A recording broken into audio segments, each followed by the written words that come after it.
Avec The Fabelmans, Steven Spielberg livre un récit initiatique situé dans l'Amérique des années 50. Inspiré de ses souvenirs d'enfance, il revient sur les origines de sa passion pour le cinéma. The Fabelmans est un projet auquel Steven Spielberg songe depuis longtemps. Cependant, il n'a pas envisagé de s'y atteler sérieusement. Avant de nouer une forte complicité avec Tony Kushner, dramaturge et scénariste lauréat d'un prix Pulitzer, d'un Emmy Awards et nommé à plusieurs reprises aux Oscars, les deux hommes ont collaboré pour la première fois en 2005 sur Munich, et c'est d'ailleurs sur ce tournage que Kushner a demandé à Spielberg à quel moment il avait décidé de devenir réalisateur. Il ne le savait pas, mais Kushner venait de poser une question profondément intime dont la réponse allait servir de fondement à The Fabelmans.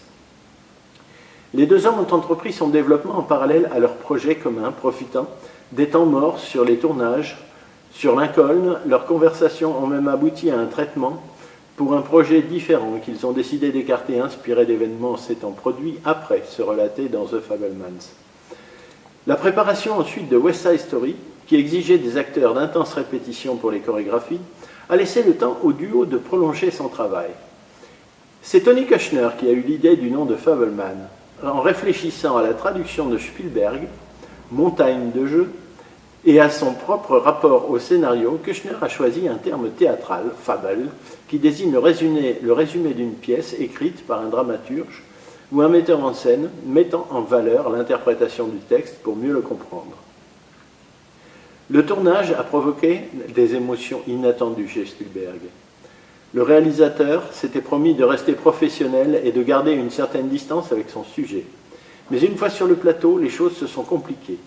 Le récit ne cessait de le ramener à de véritables souvenirs. C'était à la fois délirant et étrange de reconstituer des événements qui lui étaient vraiment arrivés et de les voir se dérouler sous ses yeux. Il n'avait jamais vécu une telle expérience. Parfois, le cinéaste oubliait même de dire « coupé » tant il était plongé dans la scène. Le premier jour du tournage, lors de la découverte de la reconstitution de la maison familiale, le réalisateur admet qu'il a vraiment fallu qu'il prenne sur lui en arpentant les pièces, seul avec une boule dans la gorge.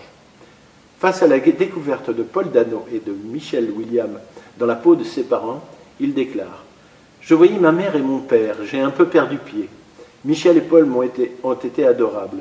Ils sont venus me voir, m'ont pris dans leurs bras, et on s'est serré très fort. C'était le début d'une très belle amitié. » The Fabelmans est le 28e film de Spielberg dont John Williams signe la musique et leur ultime collaboration.